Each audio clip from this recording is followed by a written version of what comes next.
Hello students, good morning.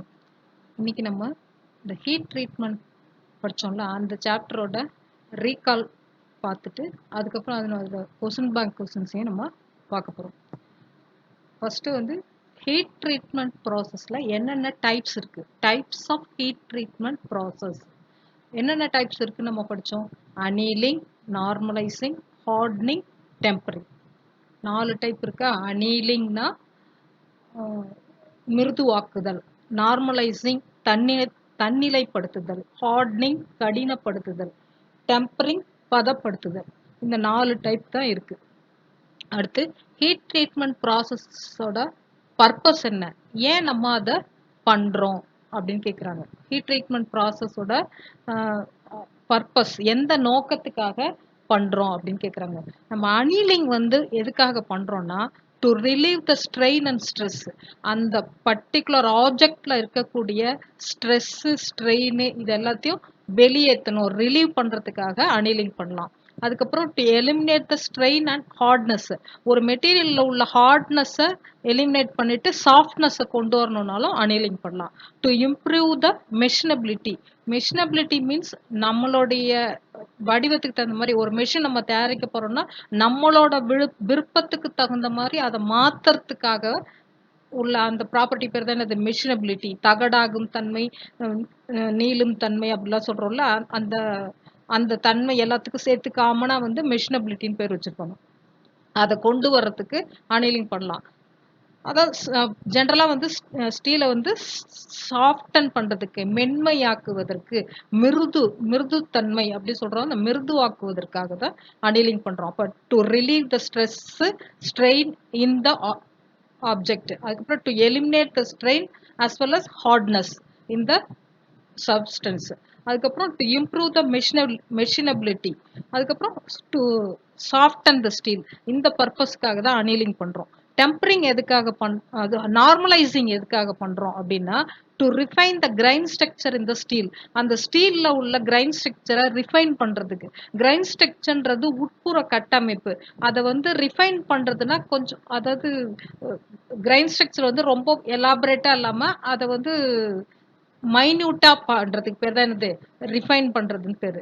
அந்த refine பண்றதுனால என்ன ஆகும் அப்படின்னு சொன்னா அந்த அந்த சப்ஸ்டன்ஸ் வந்து ரொம்ப வந்து சாஃப்டா, அந்த அனீலிங் பண்ணதுக்கு அப்புறம் நார்மலைசிங் பண்ணுவோம்.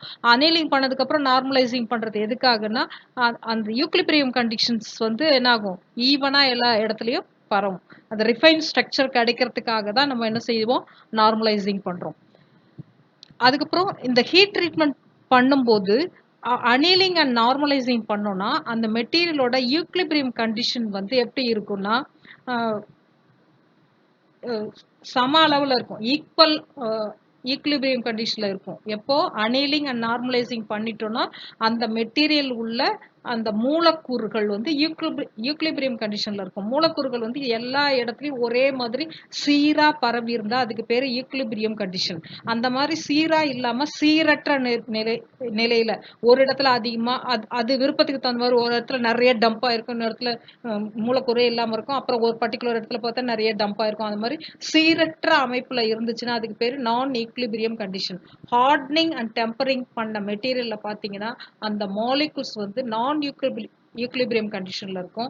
அனீலிங் அண்ட் நார்மலைசிங் பண்ண மெட்டீரியல்ல அந்த கண்டென்ட்ஸ், தட் இஸ் மாலிகுல்ஸ், மூலக்கூறுகள் வந்து யூக்லிபிரியம் கண்டிஷன்ல இருக்கும். ஈக்லிபிரியம் மீன்ஸ் என்ன, சீரா ஒரே மாதிரி எல்லா இடத்துலயும் பரவி இருக்கும், அதுக்கு பேர் தான் ஈக்லிபிரியம் கண்டிஷன். சரி, ஹார்ட்னிங் எதுக்கு பண்றோம், டெம்பரிங் எதுக்கு பண்றோம்? ஹார்ட்னிங் வந்து to add the cutting ability. ஒரு மெஷின் வந்து இப்போ கட் பண்றதுக்காக பண்றோம்னா அந்த கட்டிங் எபிலிட்டியை வந்து இன்க்ரீஸ் பண்ணணும்னா அதுக்கு கடினத்தன்மை இருந்தாதான் அது மற்றொரு பொருளை என்ன செய்யும், வெட்ட முடியும். ஏன்னா கட் பண்ணும்போது என்ன ஆகும், ஹீட் ப்ரொடியூஸ் ஆகும். அப்ப யார் வெட்டுறாரோ அவர் வந்து இந்த ஹீட்னால அஃபெக்ட் ஆகக்கூடாது. அது அந்த கட்டிங் எபிலிட்டி இருக்கணும் அப்படின்னா அது ஹார்டன் செய்யப்பட்ட மெட்டீரியலா இருக்கணும். அதுக்காக தான் ஹார்டன் பண்றோம். அப்புறம் to increase the wear resistance. அந்த மாதிரி இன்னொரு பொருளை அறுக்கும் போது இது பெண்ட் ஆகக்கூடாது, வியர் ரெசிஸ்டன்ஸ் அதிகமாக்கணும். அப்போ ஹார்டனிங் பண்ணும்போது வியர் ரெசிஸ்டன்ஸ் அதிகமாகும், கட்டிங் எபிலிட்டி அதிகமாகும். அதுக்காக தான் நம்ம ஹார்டன் பண்றோம். அடுத்தது டெம்பரிங்னா என்ன? டெம்பரிங்னா to remove the extreme brittleness caused by the hardening to an extent. அதாவது ஹார்டனிங் பண்ணும்போது அந்த ஹார்டனிங் உடைய மெட்டீரியல்லே என்ன இருக்கும், பிரிட்டில்னஸ் அதிகமா இருக்கும். நம்ம ஹார்டன் பண்ணிட்டோம் அப்படின்னா அது அதிக அளவு நொறுங்கும் தன்மை அதுக்குள்ள இருக்கும். அந்த எக்ஸ்ட்ரீம் பிரிட்டில்னஸ் வந்து இன்கார்பரேட் ஆயிருக்கும். அந்த அந்த மாதிரி எக்ஸ்ட்ரீம் பிரிட்டில்னஸ் இருந்ததுன்னா அதுல ஒரு மிஷினை செஞ்சோம்னா தவறுதலா போட்டா கூட அந்த மிஷின் உடையறதுக்கு வாய்ப்பு இருக்குல்ல. அந்த மாதிரி அந்த எக்ஸ்ட்ரீம் பிரிட்டில்னஸை வந்து குறைக்கணும். அதை குறைச்சி அது டஃப்னஸை இன்க்ரீஸ் பண்ணணும். அதுக்காக தான் நம்ம என்ன பண்றோம், டெம்பரிங் பண்றோம். டெம்பரிங் பண்ணும்போது என்ன ஆகும்னா டஃப்னஸ், ஷாக் ரெசிஸ்டன்ஸ் இதெல்லாம் இன்க்ரீஸ் ஆக்கி அந்த மெட்டீரியலோட அந்த எக்ஸ்ட்ரீம் பிரிட்டில்னஸ் தன்மை வந்து கொஞ்சம் குறைக்கப்படும். ரொம்ப நொறுங்கும் தன்மை இல்லாம அந்த நொறுங்கும் தன்மையோட அளவு வந்து கொஞ்சம் குறைச்சிடும். இதுக்காக தான் நம்ம அந்த டெம்பரிங் பண்றோம். இதுதான் வந்து அந்த ஹீட் ட்ரீட்மெண்ட் ப்ராசஸோட பர்பஸ். ஹார்டனிங் வந்து எதுக்காக பண்றோம், வியர் ரெசிஸ்டன்ஸ் அதிகமாக்கி கட்டிங் எபிலிட்டியை அதிகமாக்குறதுக்காக பண்றோம். டெம்பரிங் வந்து அந்த ஹார்டனிங் செய்யப்பட்ட மெட்டீரியல்ல உள்ள எக்ஸ்ட்ரீம் பிரிட்டில்னஸை குறைச்சி அதை உடையாம எளிதில் நொறுங்கும் தன்மை இல்லாம அதை அந்த நொறுங்கும் தன்மையை குறைக்கிறதுக்காக அதனுடைய டஃப்னஸை இன்டியூஸ் பண்ணி ஷாக் ரெசிஸ்டன்ஸுக்கும் அதிகப்படுத்தி அதை அந்த ஹார்டன் பண்ணப்பட்ட மெட்டீரியல் எளிதில் உடையாமல் தடுப்பதற்காக தான் அந்த இடத்துல டெம்பரிங் பண்றோம். அனீலிங் வந்து ஒரு மெஷின் அந்த ஆப்ஜெக்ட்ல இருக்கக்கூடிய ஸ்ட்ரெஸ், ஸ்ட்ரெயின் அது எல்லாத்தையும் ரிமூவ் பண்றதுக்காகவும் அப்புறம் ஹார்ட்னஸை ரிமூவ் பண்றதுக்காகவும் பண்றோம். அப்போ சாஃப்ட்னஸ் ஆட்டோமேட்டிக்கா அதிகமாகும், அதனுடைய மெஷினபிலிட்டி அதிகமாகும். அப்போ ரொம்ப சாஃப்டன் ஆகுறதுனால நம்மளுடைய வசதிக்கு ஏற்ப நம்ம எந்த பொருளாகவும் நம்ம ஈஸியா மாத்திக்க முடியும். அடுத்து நார்மலைசிங் எதுக்காக பண்றோம்னா அந்த கிரைன் ஸ்ட்ரக்சர் வந்து அனீலிங் பண்ணதுனால கிரைன் ஸ்ட்ரக்சர் வந்து அன்ஈவனா இருக்கும். அதை வந்து என்ன செய்யணும், ரிஃபைன் பண்ணணும். அந்த அந்த கிரைன் ஸ்ட்ரக்சரை வந்து ரிஃபைன் பண்றதுக்காக தான் நார்மலைசிங் பண்றோம். இந்த நார்மலைசிங் பண்ணதுக்கு அப்புறம் அதாவது அனீலிங் அண்ட் நார்மலைசிங் பண்ணதுக்கு அப்புறம் அந்த மெட்டீரியல் உள்ள மூலக்கூறுகள் வந்து ஈக்லிபிரியம் கண்டிஷன்ல இருக்கும். அதாவது ஈவனா எல்லா இடத்துலயும் சமமா பரவி இருக்கும். அதுக்கு பேர் தான் equilibrium condition. Hardening and tempering பண்ணதுக்கு அப்புறம் உள்ள பாத்தீங்க அந்த மெட்டீரியலோட மூலக்கூறுகள் வந்து நான் ஈக்லிபிரியம் கண்டிஷன்ல இருக்கும். அதாவது ஒரே சீரான சமநிலையில பரவி இருக்காது. ஓகேவா? நம்ம ஃபர்ஸ்டே பார்த்தோம், ஸ்டீல் எடுத்துட்டோம்னா அந்த ஸ்டீல்ல வந்து நம்ம என்ன செய்வோம், மார்டன்சைட் தான் அதோட ப்ராப்பர்ட்டி இருக்கும். ஸ்டீல் வந்து அந்த அது என்னது ஃபர்ஸ்ட் நம்ம ஸ்டீல்னு சொல்லும்போது அதோடைய குணாதிசயம் வந்து மார்டன் சைட்ல இருக்கும். அதை வந்து ஒரு பர்டிகுலர் டிகிரி சென்டிகிரேடுக்கு நம்ம என்ன செய்வோம், ஹீட் பண்ணுவோம். அதாவது லோயர் கிரிட்டிக்கல் டெம்பரேச்சரை வந்து ரீச் ஆனதுக்கு அப்புறம் அது அதனுடைய ப்ராப்பர்ட்டி வந்து மார்டன் சைட்ல இருந்து ஆஸ்டனைட்டா கன்வெர்ட் ஆகும் அப்படின்னு படிச்சிருக்கோம்ல. அதாவது the temperature at which the change of structure to austenite starts, that is 723 degree centigrade. அந்த டெம்பரேச்சருக்கு பேர் தான் என்னது, low low lower critical temperature. அதாவது கார்பன் ஸ்டீல்ல 723 டிகிரி சென்டிகிரேட் வெப்பநிலையில கிராஸ் ஆனதுக்கு அப்புறம் அந்த லோயர் கிரிட்டிக்கல் டெம்பரேச்சர் கிராஸ் ஆனதுக்கு அப்புறம் அது வந்து என்ன ஆகும், மார்டன் சைட்ல இருந்து ஆஸ்டனைட்டா கன்வெர்ட் ஆகும். அது கன்வெர்ட் ஆகிறதுக்கு ஸ்டார்ட் ஆகும். அது எப்போ வந்து ஃபுல்லி கம்ப்ளீட்டா கன்வெர்ட் ஆகி முடிக்கும், அதாவது மாடர்ன் சைட்ல இருந்து ஆஸ்டனெட்டா ஃபுல்லா கன்வெர்ட் ஆகி முடிக்கும் அப்படின்னா அது வந்து அப்பர் கிரிட்டிக்கல் டெம்பரேச்சர்ல தான் ஃபுல்லா கம்ப்ளீட்டா கன்வெர்ட் ஆகி முடிக்கும். Temperature at which the structure of the steel completely changes to austenite into austenite. அதை மாடர்ன் சைட்ல இருந்து ஆஸ்டனைட்டா ஃபுல்லா ஆஸ்டனைட்டா கன்வெர்ட் ஆகிறது எப்போன்னா அப்பர் கிரிட்டிக்கல் டெம்பரேச்சர் வந்ததுக்கு அப்புறம் தான். அப்பர் கிரிட்டிக்கல் டெம்பரேச்சர்ன்றது 900 டிகிரி சென்டிகிரேடு. அப்போ அந்த 723 லோயர் கிரிட்டிக்கல் டெம்பரேச்சர் 723 டிகிரி சென்டிகிரேட்ல இருந்து 900 டிகிரி சென்டிகிரேட் வரைக்கும் அது என்ன ஆகும், கன்வெர்ட் ஆயிட்டே இருக்கும். மாடர்ன் சைட்ல இருந்து ஆஸ்டனைட்டா 723 வந்த உடனே ஆஸ்டனைட்டா கன்வெர்ட் ஆக ஆரம்பிக்கும். ஃபுல்லா கம்ப்ளீட் ஆஸ்டனைட்டா கம்ப்ளீட் ஆகி முடிக்கிறது எப்போன்னா 900 டிகிரி சென்டிகிரேட். ஓகேவா? அப்போ லோயர் கிரிட்டிக்கல் டெம்பரேச்சர்னா என்ன, அப்பர் கிரிட்டிக்கல் டெம்பரேச்சர்னா என்ன நமக்கு தெரியும். அதாவது மார்டன் சைட்ல இருந்து ஆஸ்டனைட்டா கன்வெர்ட் ஆக ஆரம்பிக்கிற அந்த அந்த டெம்பரேச்சருக்கு பேர் லோயர் கிரிட்டிக்கல் டெம்பரேச்சர். அது 723 டிகிரி சென்டிகிரேட். ஃபுல்லி ஆஸ்டனைட்டா கன்வெர்ட் ஆகி முடிக்கிற ஸ்டேஜுக்கு பேரு அப்பர் கிரிட்டிக்கல் டெம்பரேச்சர். அது 900 டிகிரி சென்டிகிரேட். ஓகேவா? அடுத்தது ஹீட் ட்ரீட்மெண்ட் பண்றதுல என்ன ஸ்டேஜஸ், எத்தனை ஸ்டேஜஸ் இருக்கு, ஸ்டேஜஸ் ஆஃப் ஹீட் ட்ரீட்மெண்ட். அதுல வந்து மொத்தம் 3 ஸ்டேஜ். நீங்க அனீலிங் பண்ணாலும் சரி, நார்மலைசிங், டெம்பரிங், ஹார்டனிங் எது பண்ணாலுமே இந்த 3 ஸ்டேஜ் வந்து கண்டிப்பா பண்ணணும். Three stages of heat treatment வந்து ஹீட்டிங், சோக்கிங், குவென்ச்சிங். இது மூணும் அந்த ஸ்டேஜஸ் ஆஃப் ஹீட் ட்ரீட்மெண்ட். அதுக்கப்புறம் இதுல வந்து சோக்கிங்னா என்ன பார்க்கணும். அந்த ஹீட்டிங்னா வெப்பப்படுத்துறது தெரியும். சோக்கிங்னா அந்த ஹீட் பண்ண அதே பர்டிகுலர் டெம்பரேச்சர்ல மெயின்டைன் பண்றதுக்கு பேர் தான் சோக்கிங். குவென்ச்சிங்னா அதை வந்து குளிர வைக்கிறது. இமீடியட்டா வாட்டர்லயோ இல்லை ஆயிலையோ மூழ்க வச்சு அது அதனுடைய வெப்பநிலையை ரேப்பிடா கூல் பண்றதுக்கு பேர் தான் குவென்ச்சிங்னு பேரு. இப்போ அந்த சோக்கிங்னா என்ன? சோக்கிங்னா என்னதுன்னா, அதாவது ஒரு பர்டிகுலர் டெம்பரேச்சருக்கு ஹீட் பண்ணியாச்சு. அந்த டெம்பரேச்சர்ல கொஞ்ச நேரம் நம்ம மெயின்டைன் பண்றோம்ல, அந்த அதே பர்ட்டிகுலர் சேம் டெம்பரேச்சர்ல ஒரு கொஞ்ச நேரம் வரைக்கும் மெயின்டைன் பண்றோம்ல, யூனிஃபார்ம் ஹீட்டிங் வந்து டேக் ஆகும். அதாவது அந்த அந்த வெளிப்புற பகுதி இல்லாம அந்த மெட்டல் ஒர்க் பீஸோட உள்ள வெளியில எல்லா இடமும் வந்து அந்த ஹீட் பரவணும் அப்படின்றதுக்காக நம்ம மெயின்டைன் பண்றோம்ல, யூனிஃபார்ம் ஹீட் டிரான்ஸ்ஃபர் அங்க நடக்கிறதுக்காக நம்ம டைம் கொடுக்குறோம். அந்த டைமுக்கு பேர் தான் அந்த இதுதான் என்னது சோக்கிங். அந்த ப்ராசஸ்க்கு பேர் தான் சோக்கிங். சோக்கிங் டைம்னா என்ன அப்படின்னாக்கா, அது வந்து எவ்வளவு நேரம் அது எடுத்துக்குது. அந்த வெளிப்புறத்துல உள்ள வெப்பநிலை வந்து உள்ள வரைக்கும் போய் அந்த அந்த கம்ப்ளீட்டா அந்த மெட்டலோட எல்லா இடத்துலயும் சேம் டெம்பரேச்சர் கிடைக்கிறதுக்கு எவ்வளவு நேரம் எடுத்துக்குதோ அதுக்கு பேர் தான் சோக்கிங் டெம்பரேச்சர். இதுல வந்து இப்ப என்ன ஒரு கொஸ்டின் கேட்பாங்க. இப்போ ஒரு உன்ட்ட ஒரு மெட்டீரியல் கொடுத்தாச்சு. அந்த மெட்டீரியலோட திக்னஸ் வந்து 10 mmக்கு வந்து நம்ம வந்து இது 10 mm திக்னஸ் வந்து sorry, a good general guide for choking time in normal condition is 5 minutes for 10 mm thickness plate. 10 mm thickness carbon ஸ்டீலா இருந்ததுன்னா லோ அலாய் ஸ்டீலா இருந்ததுன்னா கார்பன் ஸ்டீலாவோ அல்லது லோ அலாய் ஸ்டீலாவோ இருந்துச்சுன்னா அந்த சோக்கிங் டைம் வந்து 5 minutes per 10 mm thickness. 10 mmக்கு 5 நிமிஷம். 10 mm thickness உள்ள அந்த ஆப்ஜெக்ட்டுக்கு 5 நிமிஷம் டைம் அப்படின்னு சொல்லியிருக்காங்க. அதே மாதிரி ஹை அலாய் ஸ்டீலா இருந்ததுன்னா 10 minutes per 10 mm thickness எடுத்துக்கணும்.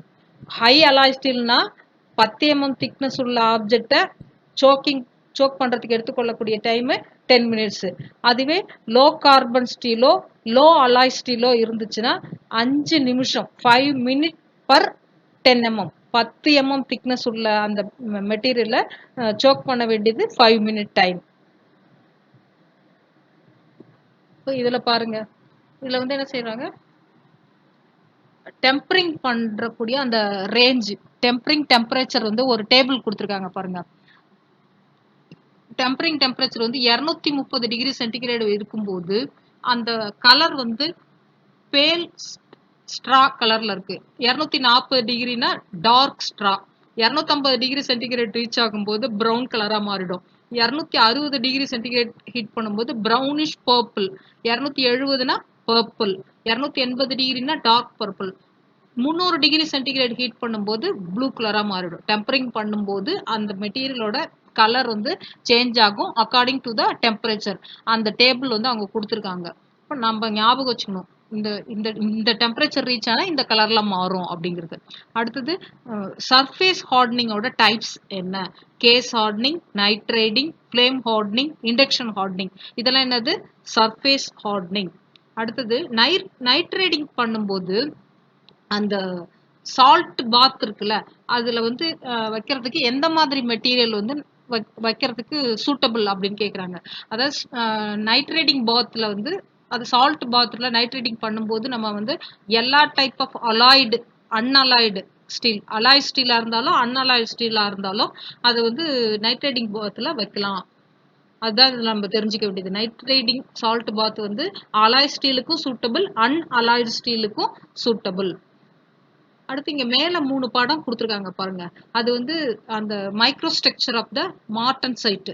இப்போ ஃபர்ஸ்ட் நம்ம ஒரு மெட்டீரியல் நம்ம எடுத்துக்கிறோம்ல, எப்பவுமே ஸ்டீல் வந்து லோ கார்பன் ஸ்டீலா இருந்தால் ஹை கார்பன் ஸ்டீலா இருந்தாலும் ஃபர்ஸ்ட் அது எந்த ஸ்ட்ரக்சர்ல தான் இருக்கும்? மாடர்ன் சைட் ஸ்ட்ரக்சர்ல தான் இருக்கும். அதுக்கப்புறம் நம்ம ஒவ்வொரு ப்ராசஸா பண்ணும்போது தான் அது மாடர்ன் சைட்ல இருந்து ஆஸ்டனைட்டாவோ அல்லது பியர்லைட்டாவோ சிமெண்டைட்டாவோ அதுக்கப்புறம் தான் அது கன்வெர்ட் ஆகும். அப்போ ஸ்டார்டிங்ல அந்த ஸ்டீலோட அந்த ப்ராப்பர்ட்டி எப்படி இருக்கும்? மார்டன் சைட்ல தான் இருக்கும். அந்த மார்டன் சைட் தான் இந்த வட்டத்துக்குள்ள கொடுத்துருக்காங்களா, அது இன்டர்னல் ஸ்ட்ரக்சர், உள் கட்டமைப்பு இப்படி இருக்கும். ஹீட் ப்ராசஸ் பண்ணும்போது அந்த உட்கட்டமைப்பு மாறுபடும் அப்படின்னு நம்ம படிச்சிருக்கோமா? அடுத்து இந்த செகண்ட்ல பாருங்க, கார்பரைசிங் பண்ணும்போது எப்படி மாறுபடும் சொல்லியிருக்காங்க. கார்பரைசிங் அப்படின்றது வந்து ஒரு வகையான ஹார்டனிங் தான். அந்த ஹார்டனிங் மெத்தட் தான் கார்பரைசிங் மெத்தட். அதுல பாத்தீங்கன்னா எப்படி கொடுத்துருக்காங்கன்னு பாத்துங்க. இதுல வந்து ஃபெர்ரைட்னா வெறும் எம்டி ஸ்பேஸ காமிச்சிருக்காங்க. பியர் லைட்னா கோடு கோடா போட்டு காமிச்சிருக்காங்க. அதுக்கப்புறம் இந்த சைட்ல பாருங்க. இன்னொன்னு வந்து கேஸ் ஹார்டனிங் பண்ணதுக்கு அப்புறம் அதனோட ஸ்ட்ரக்சர், இன்டர்னல் ஸ்ட்ரக்சர் எப்படி இருக்கு. ஸ்டே கேஸ் ஹார்டனிங்னா புறக்கடினமாக்குதல். கேஸ் ஹார்டனிங்னா புறக்கடினமாக்குதல் படிச்சோம்ல, அதனோட ஸ்ட்ரக்சர் எப்படி இருக்குன்னு பார்க்க காமிச்சிருக்காங்க பாருங்க. இது இன்டர்னல் ஸ்ட்ரக்சர் வந்து ஹீட் ட்ரீட்மெண்ட் பண்ணும்போது இன்டர்னல் ஸ்ட்ரக்சர் ஆஃப் த அந்த மெட்டீரியல் வந்து கண்டிப்பா சேஞ்சஸ் ஆகும்.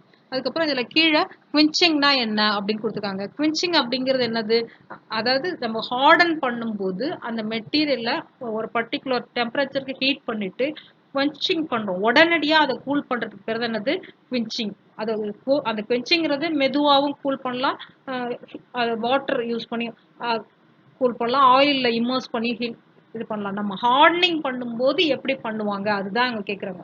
ஹார்டனிங் பண்ணும்போது இமீடியட் குவின்ச்சிங் பண்ணுவோம். நம்ம இப்போ உலக்குடத்துல பட்டறை எல்லாம் கேள்விப்பட்டிருக்கோம்ல, அப்போ கடப்பாறை அந்த மண்வெட்டி எல்லாம் செய்யும்போது என்ன செய்வாங்க, அவங்க நல்லா ஹீட் பண்ணி அவங்களுக்கு தேவையான ஷேப்புக்கு நல்லா ஷார்பன் பண்றதுக்கு நல்லா அடிச்சிருவாங்க. அடிச்சு முடிச்சுட்டு இமீடியட்டா பக்கத்துல இருக்க தண்ணியில வந்து இம்மர்ஸ் பண்ணிடுவாங்க. அப்ப ஏன் அந்த மாதிரி வாட்டர்ல குவென்ச் பண்றாங்க அப்படின்னா, வாட்டர்ல குவென்ச்சிங் பண்ணும்போது அது வந்து ரொம்ப நாளைக்கு உழைக்கும். அந்த அந்த சப்ஸ்டன்ஸ், அந்த பொருள் வந்து எஜிடேட்டட் அப்படின்னு சொல்லுவாங்கல்ல, அந்த ஒர்க் வந்து நீண்ட நாளைக்கு வரும். நல்லா ஷார்பன் பண்ணிட்டு உடனே இமீடியட் வாட்டர் குவென்ச்சிங் பண்ணிட்டோம்னா அந்த ஷார்ப்னஸ் வந்து ரொம்ப நாளைக்கு அதை விட்டு போகாது.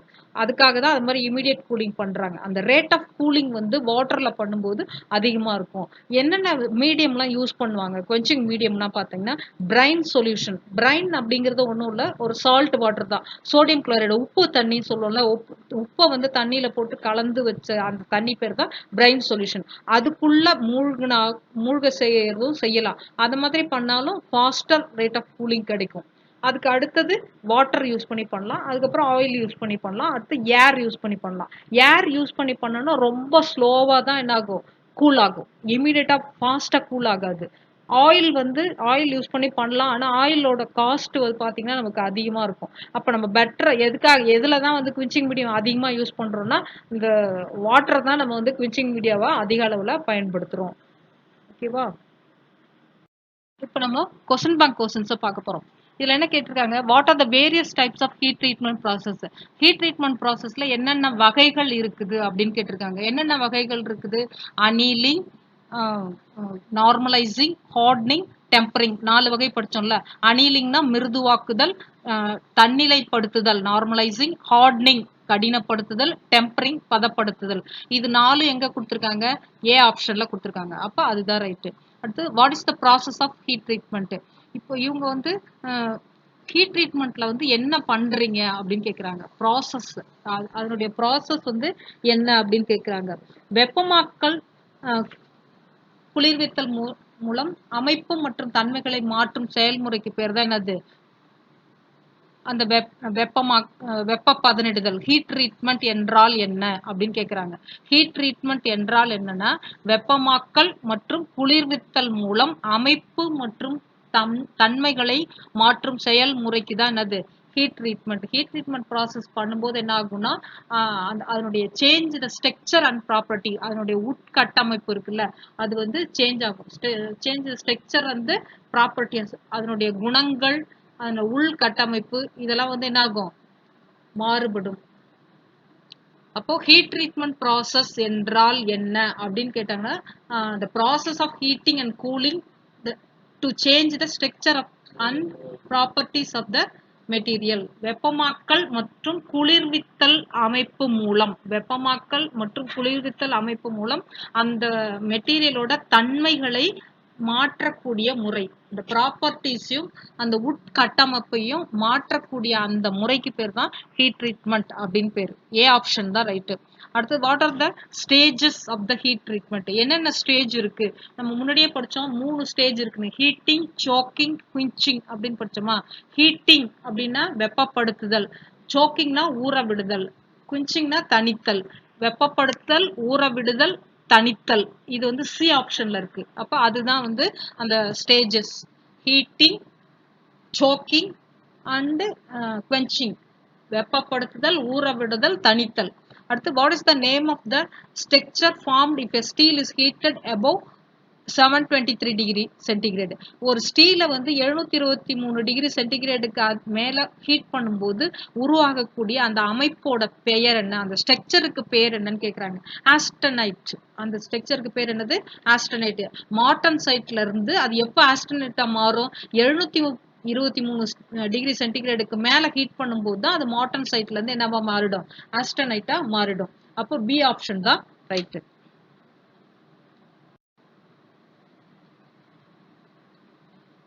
இந்த கொஸ்டின்ல என்ன கொடுத்துருக்காங்க? Which heat treatment process is done to refine the grain structure of the steel? அந்த ஸ்டீலோட ஸ்ட்ரக்சரை வந்து ரிஃபைன் பண்ணணும்னா எந்த ஹீட் ட்ரீட்மெண்ட் ப்ராசஸ் பண்ணணும்? நம்ம படிச்சிருக்கோம், நார்மலைசிங் பண்ணும்போது தான் அந்த ரிஃபைன் ஸ்ட்ரக்சர் நமக்கு கிடைக்கும் அப்படின்னு. நார்மலைசிங் அப்படிங்கிறது என்னது? தன்னிலைப்படுத்துதல். அப்போ அது எந்த ஆப்ஷன்ல இருக்கு? பி ஆப்ஷன்ல. அப்போ பி ஆப்ஷன் தான் ரைட்டு. ரிஃபைன் கிரைன் ஸ்ட்ரக்சர் வேணும்னா அதை வந்து நார்மலைசிங் பண்ணாதான் நமக்கு கிடைக்கும். தன்னிலைப்படுத்துதல் முறைப்படி தான் அந்த கிரைன் ஸ்ட்ரக்சர் வந்து ஃபைனா வந்து நமக்கு கிடைக்கும். அடுத்த question, what is the name of the heat treatment process done to relieve the stress and strain? ஒரு மெட்டீரியல் உள்ள ஸ்ட்ரெஸ் ஸ்ட்ரெயினை ரிலீஸ் பண்ணணும், ரிலீவ் பண்ணணும்னா எது பண்ணணும்னா அனிலிங் பண்ணணும். அனிலிங் பண்றது வந்து எது? மிருதுவாக்குதல். மிருதுவாக்குதல் அனிலிங் ப்ராசஸ். அந்த அனிலிங் ப்ராசஸ் பண்ணாதான் அந்த மெட்டீரியலோட ஸ்ட்ரெஸ் ஸ்ட்ரெயின் எல்லாமே ரிலீவ் ஆகும். அப்போ பி ஆப்ஷன் தான் right. Which produce equilibrium condition? எந்த ப்ராசஸ் பண்ணும்போது நமக்கு ஈக்லிபிரியம் கண்டிஷன் கிடைக்கும்? நமக்கு வந்து அனிலிங் அண்ட் நார்மலைசிங் பண்ணும்போது தான் ஈக்லிபிரியம் கண்டிஷன் கிடைக்கும். அந்த ஹார்டனிங் அண்ட் டெம்பரிங் பண்ணும்போது அன்ஈக்லிபிரியம் கண்டிஷன் கிடைக்கும் அப்படின்னு தானே பார்த்துருக்கோம். இப்போ இவங்க கேட்கறது வந்து எந்த ப்ராசஸ் ஹீட் ட்ரீட்மெண்ட், எந்த ப்ராசஸ் ஆஃப் ஹீட் ட்ரீட்மெண்ட் பண்ணும்போது ஈக்லிபிரியம் கண்டிஷன் கிடைக்கும்னு கேட்குறாங்க. ஈக்லிபிரியம் கண்டிஷன் வந்து அனிலிங் அண்ட் நார்மலைசிங் பண்ணும்போது. அப்போ மிருதுவாக்கல் மற்றும் தன்னிலைப்படுத்துதல். மிருதுவாக்கல் மற்றும் தன்னிலைப்படுத்துதல் சி ஆப்ஷன்ல இருக்கு. மிருதுவாக்கல் மற்றும் தன்னிலைப்படுத்துதல் சி ஆப்ஷன்ல. அப்போ அதுதான் ரைட்டு. அந்த அனிலிங் அண்ட் நார்மலைசிங் பண்ணும்போது நமக்கு ஈக்லிபிரியம் கண்டிஷன் அக்கர் ஆகும். Which process steel is heated in a carbonaceous atmosphere for the penetration of carbon? ஒரு ஸ்டீல்ல கார்பனை நம்ம பெனிட்ரேட் பண்ணணும், ஊடுருவ செய்யணும் அப்படின்னா அதுக்கு வந்து எந்த முறை வந்து அந்த ஹீட் ட்ரீட்மெண்ட் முறைக்கு பேர் என்ன அப்படின்னு கேக்குறாங்க. அதுக்கு பேர் என்னது? கார்பனைசிங். அதுக்கு பேர் வந்து கார்பரைசிங். அதுக்கு பேர் வந்து கார்பரைசிங். அந்த கார்பரைசிங் அப்படிங்கிறது எதுல இருக்கு? சி ஆப்ஷன்ல இருக்கு பாருங்க. கார்பனேற்றம் அப்படின்னு கொடுத்துருக்காங்கல்ல, அந்த கார்பனேற்றம் அப்படிங்கிறது தான் கார்பனைசிங். அந்த கார்பனைசிங் பண்ணும்போது தான் கார்பன் வந்து அந்த மெட்டீரியலுக்குள்ள பெனிட்ரேட் ஆகும். ஓகேவா? அடுத்தது 9th question, which is the suitable nitrating process for all alloyed and unalloyed steel? alloyed ஸ்டீலுக்கும் unalloyed ஸ்டீலுக்கும் பொருத்தமான சூட்டபிள் நைட்ரேட்டிங் ப்ராசஸ் வந்து எது அப்படின்னு கேக்குறாங்க. அது அது நம்ம பார்த்தோம்ல, அது நைட்ரேட்டிங் இன் சால்ட் பாத். அதுதான் வந்து அலாய்டு ஸ்டீலுக்கும் அன்அலாய்டு ஸ்டீலுக்கும் பொருத்தமான மெத்தட். நைட்ரேட்டிங் இன் சால்ட் பாத் அது வந்து பி ஆப்ஷன்ல இருக்கு. அதுதான் right. What is the name of the heat treatment process where the metal is heated and quenched in water or oil? ஒரு எந்த ஹீட் ட்ரீட்மெண்ட் ப்ராசஸ்ல வந்து ஒரு மெட்டல் வந்து ஹீட் செய்யப்பட்டு வாட்டர்லயோ இல்லை ஆயிலையோ குவென்ச் செய்யப்படுகிறது அப்படின்னு கேட்குறாங்க. ஹார்டனிங் பண்ணும்போது தான் அப்படி பண்ணுவோம். ஹார்டனிங் பண்ணும்போது தான் அதை ஹீட் பண்ணி முடிச்சுதான் நம்ம என்ன செய்வோம், ஒரு குவென்சிங் மீடியா வாட்டர்ல அப்படி இல்லைன்னா ஆயிலில் வந்து இம்மர்ஸ் பண்ணுவோம். அப்போ ஃபர்ஸ்ட் ஏ ஆப்ஷன் ஹார்டனிங் அதுதான் ரைட்டு. அந்த குவிஞ்சிங் மீடியா வந்து பிரைன் ஆர் பிரைனி அப்படின்னு சொல்லியிருக்கோம்ல, அது உப்பு தண்ணியா இருக்கலாம், அது நீராக இருக்கலாம், இல்லை ஆயிலா இருக்கலாம், ஏரா இருக்கலாம்னு. ஆனா அந்த மாதிரி வாட்டர்ல கூல் பண்ணும்போது ஃபாஸ்ட் ரேட் இருக்கும். பிரைனில தான் ஃபர்ஸ்ட் இமீடியட்டா கூலிங் ஆகும். அடுத்தது வாட்டர், அடுத்தது ஆயில், அடுத்தது ஏர். ஏர்ல வந்து கூலிங் ரேட்டு கம்மி. அடுத்தது what is the kind which is the which is a kind of surface hardening process? இங்க 4 ப்ராசஸ் கொடுத்துருக்காங்கல்ல, அது வந்து சர்ஃபேஸ் ஹார்டனிங் ப்ராசஸ் எது அப்படின்னு கேட்குறாங்க. நம்ம படித்தோம் சர்ஃபேஸ் ஹார்டனிங் அப்படின்னா கேஸ் ஹார்டனிங், நைட்ரேட்டிங் இப்படிலாம் படித்தோம்ல. இங்கே என்ன கொடுத்துருக்காங்க? சிமெண்டைட்டு, ஃபெர்ரைட்டு, அதுக்கப்புறம் நைட்ரேட்டிங், அடுத்தது வந்து டெம்பரிங் கொடுத்துருக்காங்க. இந்த சிமெண்டைட் ஃபெர்ரைட்லாம் அந்த ஸ்ட்ரக்சரோட பேரு. இது வந்து ஹீட் ட்ரீட்மெண்ட் ப்ராசஸ் வந்து டெம்பரிங் அது. இப்போ நைட்ரேட்டிங் தான் சர்ஃபேஸ் ஹார்டனிங். இதில் அந்த ஆப்ஷனை வச்சே நீங்கள் நம்ம கண்டுபிடிச்சிடலாம். மேற்பரப்பை கடினப்படுத்தும் முறை சர்ஃபேஸ் ஹார்டனிங். சர்ஃபேஸ் ஹார்டனிங்ன்றது நைட்ரேட்டிங் தான். இந்த இந்த இடத்துல இவங்க கொடுத்தது வந்து நைட்ரேட்டிங் தான் கரெக்டான ஆப்ஷன் சர்ஃபேஸ் ஹார்டனிங் ப்ராசஸ். அடுத்து how much time is allowed normally in soaking zone for 10 minutes thick metal piece oil hardening. Hardening பண்ணும்போது 10 mm திக்னஸ் கொண்ட பிளேட்டை வந்து சோக்கிங் பண்ணணும்னா எவ்வளவு நேரம் சோக் பண்ணலாம் அப்படின்ட்டு நம்ம பார்த்தோம். நார்மலாக லோ கார்பன் ஸ்டீலாக இருந்ததுன்னா 5 நிமிஷம் 10 mm திக்னஸ் உள்ள மெட்டல் பீஸை 5 நிமிஷம் சோக் பண்ணால் போதும். அதுவே வந்து ஹை அலாய் ஸ்டீலாக இருந்தால் 10 minutes அப்படின்னு சொன்னோம். இங்கே இவங்க கொடுத்துருக்கிறது எம்எஸ் தான், லோ கார்பன் ஸ்டீல் தான். அப்போ 5 நிமிஷம் தான் இதுக்கு ரைட்டு. ஆப்ஷன் வந்து ஏ ஆப்ஷன் 5 minutes வந்து ரைட்டு.